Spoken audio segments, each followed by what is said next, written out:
And we'll turn it over to you, Todd. Thanks for joining us. Yeah, appreciate it. Been an outstanding 8 weeks of winter workouts. I think that's where it begins. Coach Steiner and his staff have done a really good job. Kids look strong. First day of practice, kind of, typical non-padded spring ball first day, excitement, guys running around. But we'll get a true sense of what we have on Saturday when we put the pads on for the first time and start to see a little bit of separation of, who can play the game with physicality and who can play in their pads. So looking forward to it, just to have the opportunity to get back on the field, and because it cut short last year after the first day, but to actually be able to run, knock on wood, for, 14 more practices to get a chance to see where we're at, heading into the summertime is exciting for us. We're just glad to be out there and having the opportunity. Okay, we'll open it up to questions to the media for both Coach Orlando and Kana'i. Don't feel free to ask either of them a question. We'll start with Ryan Karchi. Hey, Todd, just wondering, it seems like you have a lot of newcomers this spring. What in general have you seen from them just kind of heading into spring practice, and what are your expectations? Well, acceptance is probably not more from our standpoint as coaches, but you kind of watch how they interact with our current players and especially our vets, just to see if they're doing the things that, the little things, the effort, the hustle, and if they get corrected, whether they take the coaching. So all those things that it's really to get that acceptance into the group. So, and they've done a great job. There hasn't been anyone where we felt like, he's defiant, he wants to do things his own way, and a very humble group that came in, and very hungry group that's come in. So that's probably the most impressive part that I've seen out of the young guys.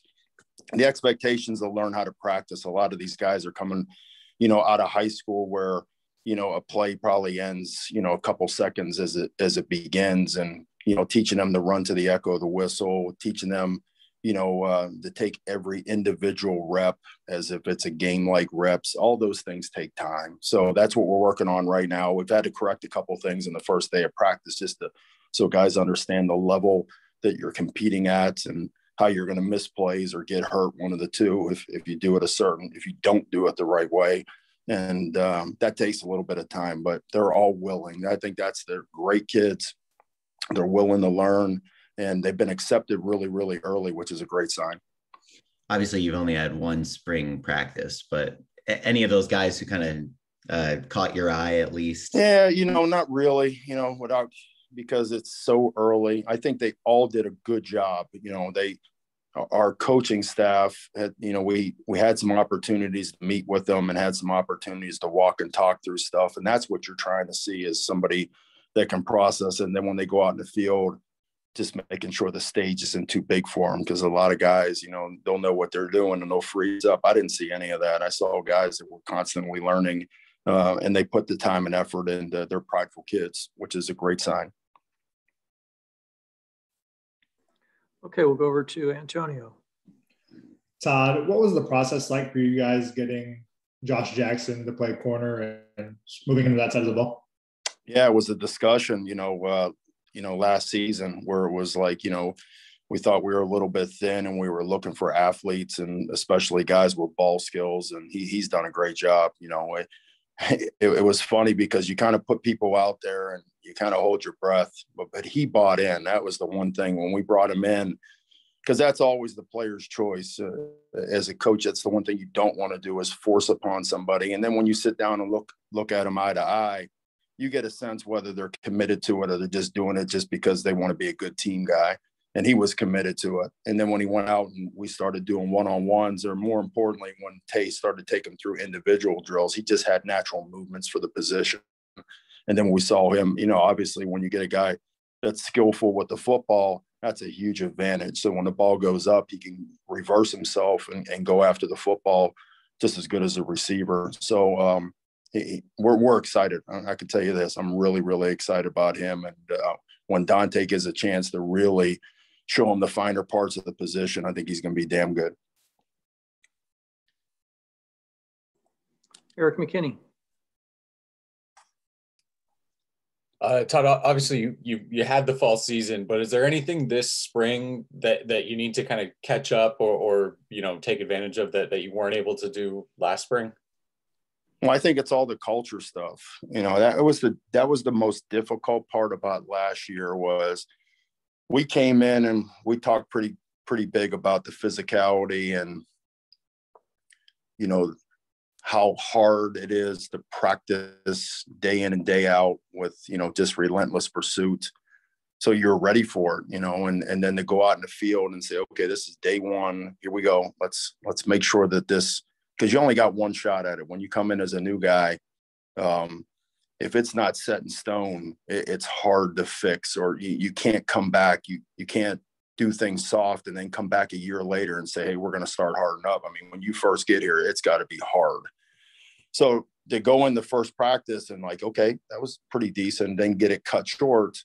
And you're like, okay, we just missed spring. The spring's all culture. I mean, plays are good, but you're training people how to do things. And once that's taken away from you, you get into fall camp and, you go halfway through the winter time and it's like, are we going to train culture when we have a game in 4 weeks? And it's like, so we take the first 2 weeks of it, and it almost hurt us because you're going through some things and you're teaching them how to be tough, but in the back of your head, you're saying like, we got a game in like 2 weeks. Like we got to make sure that we have a ball club to put out there for the game and we don't tax these guys so much. So that's having a full 15 practices just to teach that is going to make it a lot easier for us in fall camp, where fall camp might be only 1 week of just hardening and sharpening that sword and then taking 3 weeks and getting ready for opponent or just modifying things that way. So that was probably the advantage right now of being able to do this for the next, month is going to be huge for us because we'll see the dividends on the back end when we get into fall camp. And then are there any specific positions, I guess, you're looking at maybe a little more interested to kind of find an answer this spring? No, because it's too early. I mean, the one thing that we're judging guys off right now is the last 8 weeks. The winter workouts have to mean something. So a lot of these guys are going to get opportunities because they've had, great winter workouts. But until you put the pads on, you really have to reserve judgment. It's in this day and age when you can just run around and tag people off, or this day and age, you're not threatened by somebody hitting you as hard as they can. It's easy to play. But as we move forward on this, as we get into Saturday, which we'll put the first, put the pads on, it'll be go get it. That's when these guys will start to separate themselves because we're going to play the toughest dudes that we got. Mark Culkin. Good morning, gentlemen. Coach, I have a question for you, but first I want to ask Kana'i. Last year, you kind of had a breakout season. Do you have any personal goals as far as, this upcoming season, seeing as you're one of the veteran leaders now? Yeah, definitely. I feel like it's more of to adapt the culture, like to sharpen the sword so that like us as a defense, we'll be able to like take the field better than we did last year.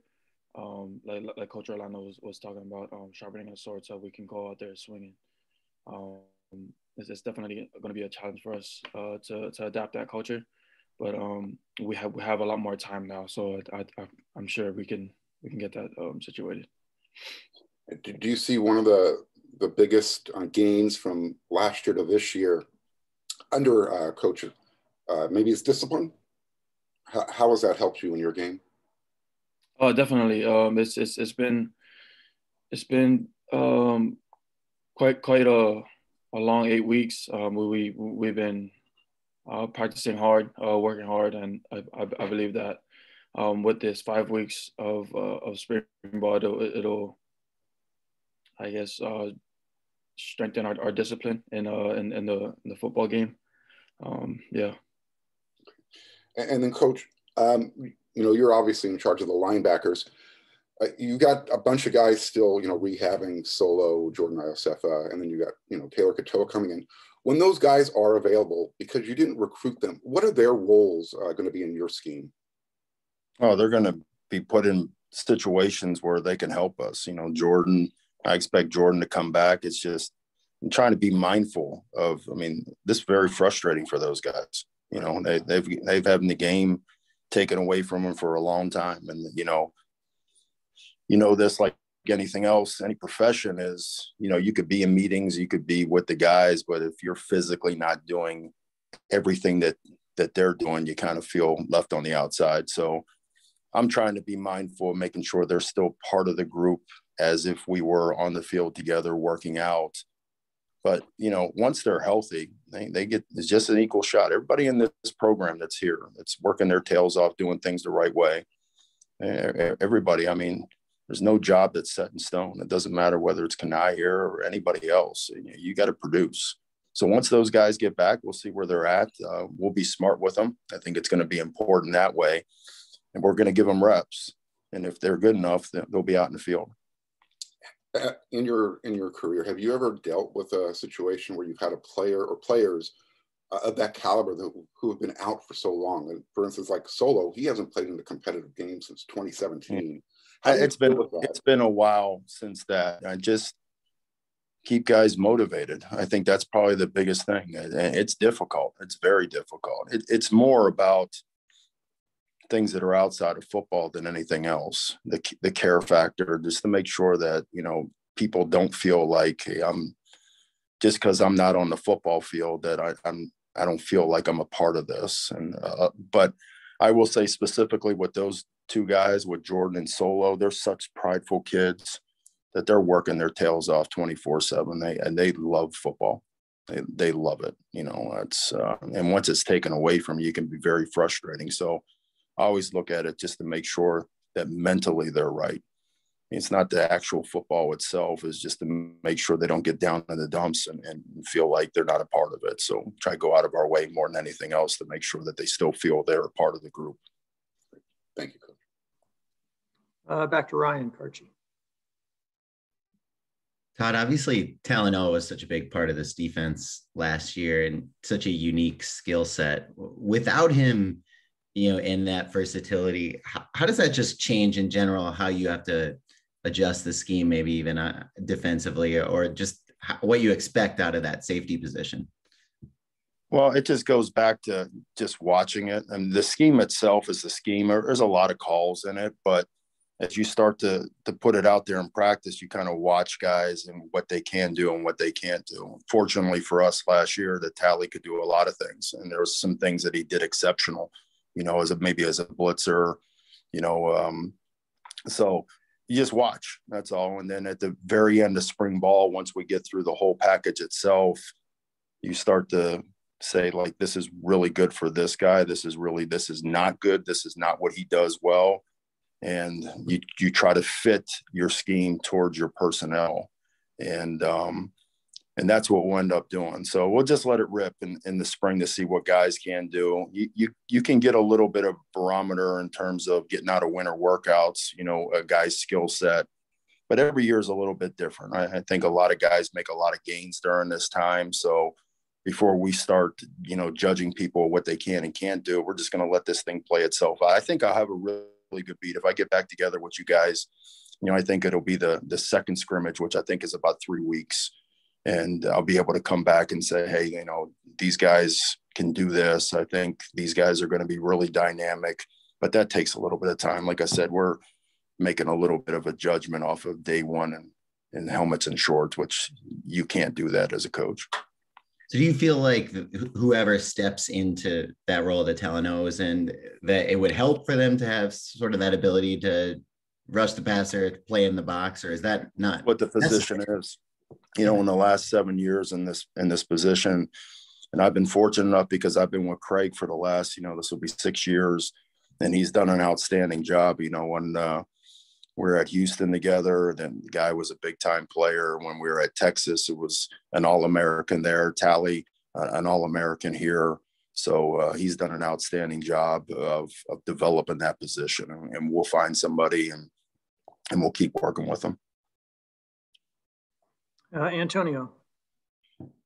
Todd, I know Craig had the relationship with him in recruiting, but what do you remember from Xavier Alford during that recruiting process? And What have you seen from him over the past 8 weeks?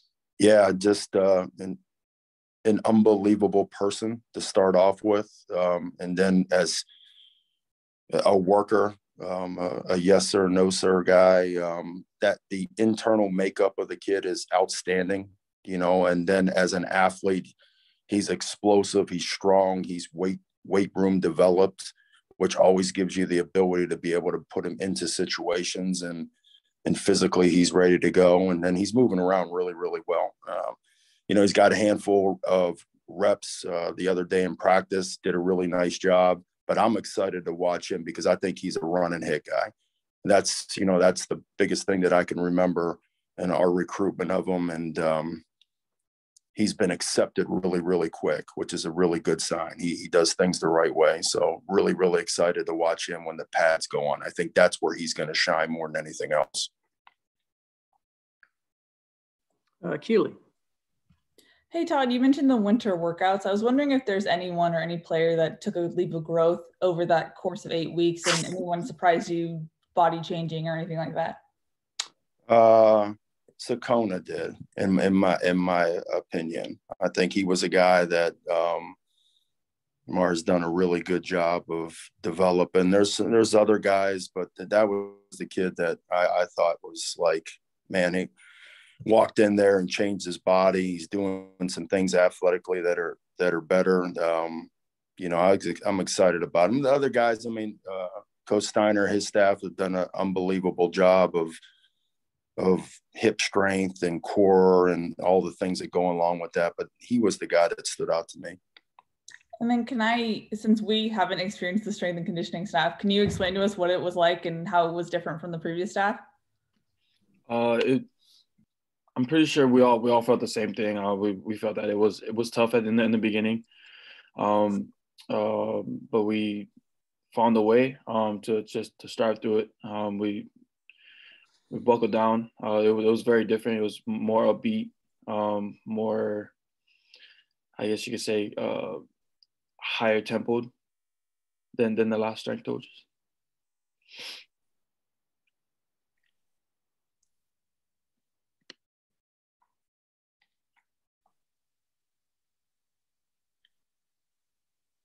Haley Sawyer. Hello. Coach said earlier this week that creating turnovers is going to be a focus this season. So can you just elaborate on that goal a little bit? And I know it's early, but maybe identify some players who have that mindset of just getting to the ball. Is this for me? Yeah, but if Kana'i wants to add anything, okay, you're welcome. Kana'i, go ahead. Talk about turnovers. Sorry, can you repeat the question, please? Yeah, no problem.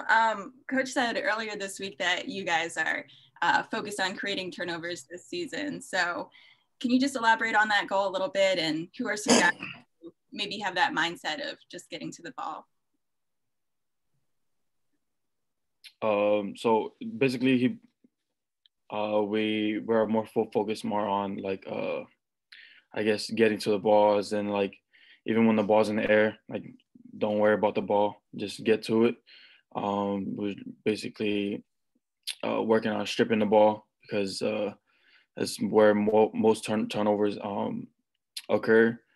So like during our practice time, we're focusing on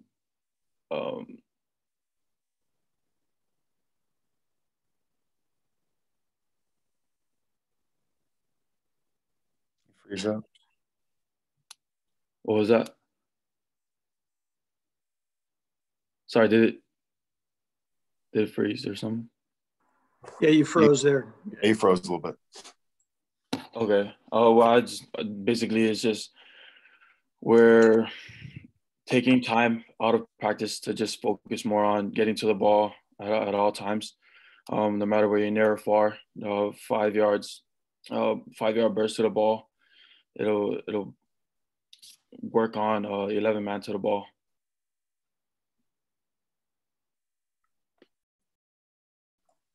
Todd, you want to add to that? Yeah, well, you know, when you look at last year, which is last year's team. I don't like to judge it, you know, to what's going on this year. But when you do some of the stuff that we do, some of them are, you know, kind of unforced turnovers. You know, guys will drop balls, but it's part of the scheme itself. If you make guys play a little bit faster than what they want to do, and there's some INTs which are good, and then, you know, being physical can get the ball out.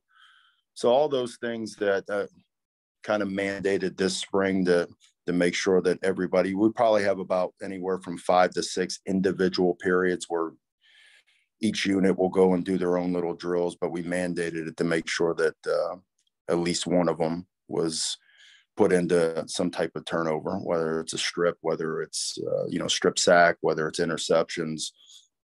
I think really at the end of the day, whatever you emphasize is what you get. So if you keep talking about it and you keep drilling it, eventually it will happen.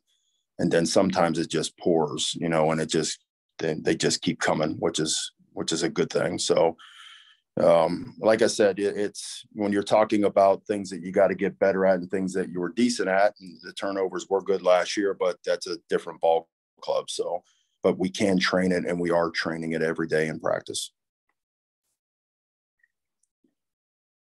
Okay, back to Mark Culkin. Who are some of the younger guys who have caught your attention that, you know, everybody should look out for? Oh man, this is the part I don't like to do, to be honest with you. I'm gonna tell you. That's why I asked. I'm gonna tell you this. How about this? This will be it. I'll give you some sense of this on Saturday. I'm gonna tell you the guys. Every one of those kids that has come into this program has worked their tails off. There's no doubt about it.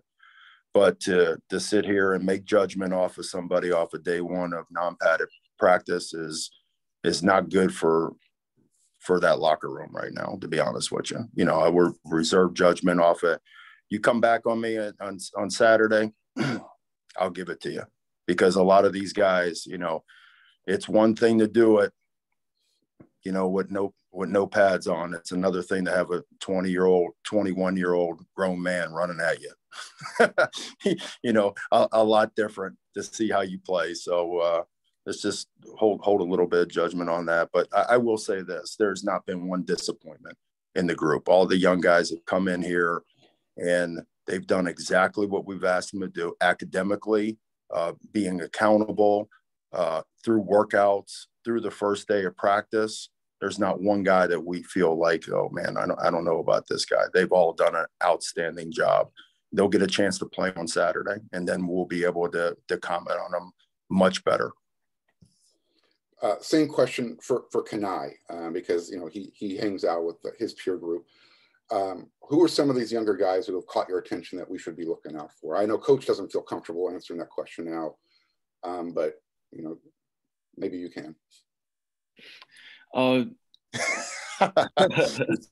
It's going down the back alley right there. There you go.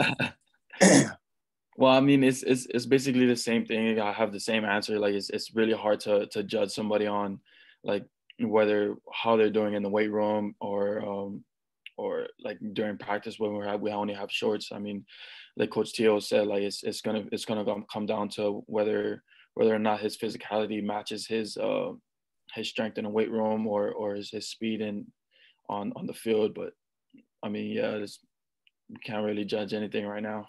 They've all been really, really good. You know, there's not really a separation when you're taking a look at the winter workouts and all that stuff. They've all been real good. And now we're starting, as we go into practice, we'll see that separation. And that's when we'll talk about them. Okay, we have time for one last question. Ryan Karchi. Todd, you mentioned just the extra time to be able to kind of establish the culture that you wanted to last year. Obviously, culture can be kind of a vague term. Like, what do you mean when you say, like, you can kind of slow down and establish culture? Like, what does that involve in terms of this session in particular? Well, for us, it's, you know, tough discipline, you know, united. I mean, that's what it is. But more importantly than anything else is there's only one person who holds up a trophy at the end of the year, you know, and human nature most of the time, especially with younger people, says that I can do B work and please leave me alone, I'm doing B work, when they really can do A+ work, which is really hard. And a lot of people shy away from that. So what we're trying to preach is that every day you come in there, I mean, it's 4th and inches, and, you know, game on the line. If you train that way and maybe you fall short of doing A+ work and it's an A, well, that's way better than a B. And then if you get enough people doing that, then you can hold up that trophy at the end of the year. And that's all trainable stuff. I think that's, people get so consumed in the athletic part of it, the actual plays themselves, when the majority of time where you fail on a play is because internally you're not on point. And that stuff, you know, every day, whether it is being disciplined enough to wake up in the morning and grab your breakfast, to go to all your classes, to have your camera on and a Zoom, you know, it's all trainable stuff. So that's the biggest thing is, you know, from our standpoint is human nature says to do things a little bit easier, but you always got more. And as we go onto the field and we start to try to establish that, to me is the culture of being able to go really, really hard, 4 to 6, you know, A to B. And that's what we talked about. And there's only one way. It can't be words. You have to train that. And that's what we're trying to do every day. And if you do that at a high level, human nature is not any different in football than it is outside of football. It's all one and the same. So if you're laxed outside the game, at some point you'll be lax, even though you care about ball maybe a little bit more than maybe something else in your life. Your wiring is all the same. So that takes time. And that's what spring football was all about, to have 15 days of just going at it and doing things that are kind of defy human nature. And if you can do that, when you line up versus your opponent, you're hoping your opponent has done things B+ or B work, and you can beat them on that individual play. And that's the part of coaching that's really, really tough. And the acceptance of the players, like the Kana'i's and those things. And that's, you know, once you get older, you know, you get a little taste of a championship and you get close to it. And then you understand that a handful of plays here and there, and how do we get those plays? And that's how you get those plays. And that's the tough part about it. And that's where we're going to train like crazy. And I expect these upperclassmen, the guys that have been around here, especially guys with their clocks running a little bit low, to really emphasize, especially with our young guys. So in terms of last year, Ryan, I've got to cut him off here. I'm sorry, okay, because he has a meeting to get off to. Todd, thank you for joining us. Kana'i, thank you also for joining us.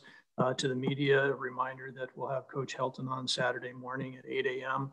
and Saturday's practice at 11:25 will be open to the media for viewing. So with that, we'll let everybody go. Thank you.